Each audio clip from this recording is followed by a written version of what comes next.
To talk about them right now. They are so great. Last September, an illegal immigrant was arrested by San Francisco police for spousal abuse. ICE filed a detainer on the individual, but the detainer was denied and the alien was released. Less than 10 days later, the same illegal immigrant was arrested for murder. Many cases like that. In another case, an alleged illegal gang member was arrested by the San Francisco Police Department more than 10 times between 2013 and 2017 for charges including domestic battery, assault, theft, and rape. But San Francisco refused to cooperate with ICE. You know that very well, don't you, Tom? You have a lot of problems with that. And he kept getting released. Over and over again, he was released. Sanctuary cities and states like California put innocent Americans at the mercy of hardened criminals, hardened murderers in many cases. Yet House and Senate Democrats voted nearly unanimously in favor of sanctuary cities. Explain that. We're looking to have safe cities, folks. Safe cities. They're also blocking the bed space we need on the omnibus to stop catch and release. Catch and release. We catch a killer, we have to release him. We need the extra beds so that we don't have to release him. Bed space is very important. It's being negotiated right now. Democrats' priority is to protect criminals, not to do what's right for our country. My priority and the priority of my administration is to serve, protect, and defend the citizens of the United States.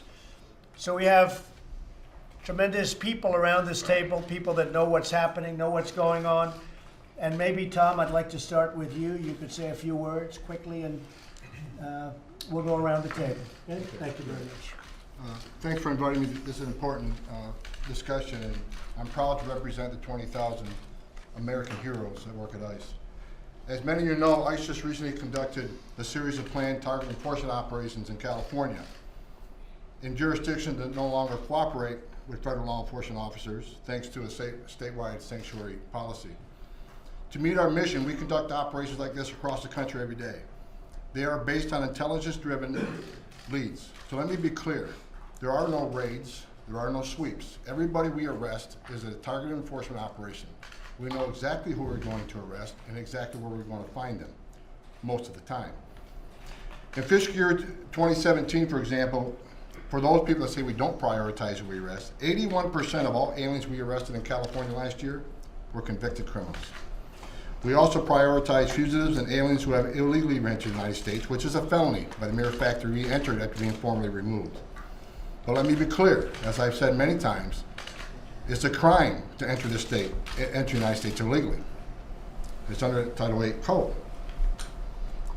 And ICE officers shouldn't be condemned because they're upholding their sworn oath and enforcing the laws that Congress enacted. We are told on one hand to focus our efforts on criminals, but those same folks that want us to focus on criminals don't let us in the county jail. It just defies logic. Concentrate on criminals, but don't come in our county jail. As a result, many of my officers are forced to make arrests out in this community.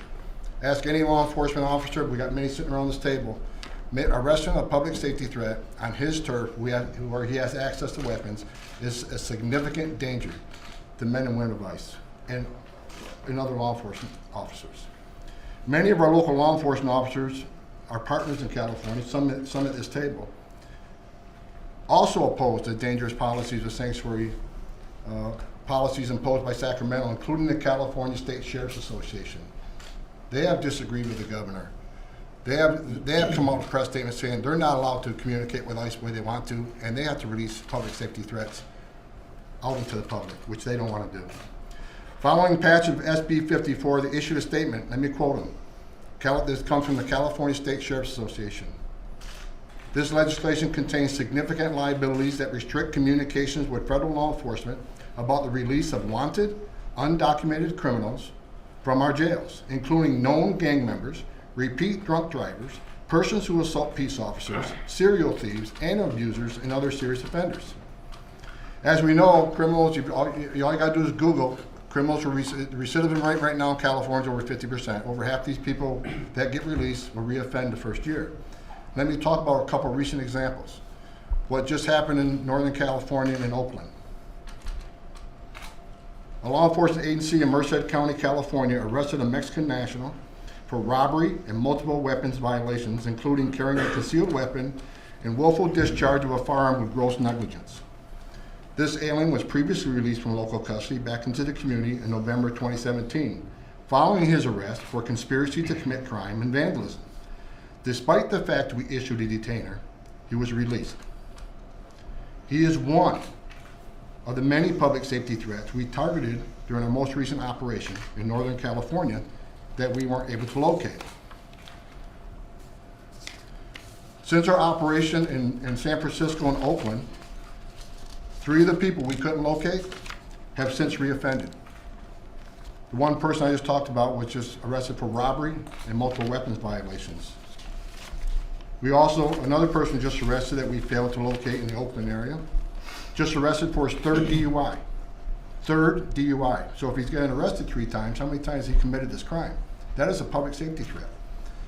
He also has been convicted for false imprisonment and battery of a spouse, but we couldn't locate him during this latest operation. Again, released from a jail. And third, there's a third targeted criminal that we were attempted to arrest in San Francisco area. He just got rearrested for corporal injury of a spouse. There's 2 final points I'd like to make. First, these policies are being used by criminal organizations in Mexico and Central America. It's a selling tactic for them to get the smuggled aliens to a sanctuary jurisdiction where even local law enforcement won't cooperate with ICE. Thereby bankrolling the very criminal organizations that smuggle these aliens. We're bankrolling the very criminal organizations that have killed Border Patrol agents and special agents. Further, sanctuary laws help employers to exploit illegal workers with low wages and poor working conditions. I want to be clear on sanctuary policies. ICE isn't asking the local law enforcement to be ICE officers. We don't want them out making vehicle stops, asking immigration questions. What we want them to do is give federal law enforcement officers unfettered access to a county jail to take custody of somebody that's in the country illegally and yet committed another crime against the citizens of this country. It's safer for the officers. It's safer for the community. These people go out and reoffend in the very communities they live, which are the immigrant communities. Sanctuary cities do not protect the immigrant community. They put them in harm's way. Thank you, Mr. President, for the opportunity. Thank you. Great job you've done, Tom. Not easy, but a great job. Appreciate it. It could be a lot easier if we had laws that allowed you, like we got rid of catch and release and some of the others. That would make your job a lot easier, wouldn't it? Certainly would. So, Marianne, we've been friends for a long time. How's it going? It's going good. Maybe just say a few words, man.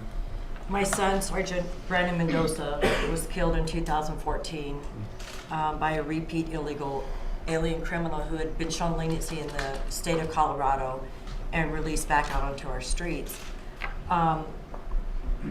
It's a common thing, and some thoughts have come over in my head the last few days. This is actually a mass murder happening in the United States by illegal aliens killing American citizens. Over 63,000 Americans have been killed since 9/11 by illegal aliens. It's a crime spree that is being left unchecked, and the sanctuary city officials, state and city officials, they're putting American lives into harm every single day. And we have become collateral damage to their personal agendas. And it's got to be stopped. And FAIR is coming out with a new report here in the next few days. A year and a half ago, there were 300 sanctuary cities, and now there are 600. And so it's an increasing problem, and there's more and more city and state officials that are thumbing their nose at federal law. And so my big question today is, what are your plans to defund these sanctuary cities, making them adhere to federal law, and what action will be taken against these defiant city and state officials? I got it. We're with you. I never heard the number 63,000 people killed by illegal immigrants. Is that a known figure? Is It's that an an average of 12 acknowledged? Americans a day, which is how many are killed in the United States 63,000 people? since 9/11. Since 9/11. Boy, that is some number. I've never heard that number before. That's an incredible number. Thank you, Marion. Thank you. Appreciate it very much. Please. Thank you, Mr. President, for having us here. I want to thank you and the ATF for giving us the assistance we've needed in Chicago. We certainly have a problem.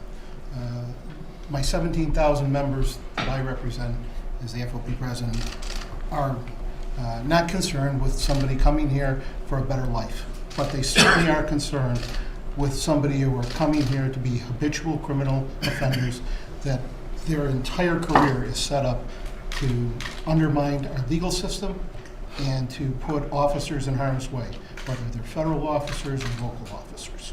And certainly I appreciate all the help that you have been giving us with Attorney General Sessions as well. Our members are out there every day, and Chicago is a dangerous place. And certainly we would like to be able to work closer with our federal authorities. Thank you. Frank?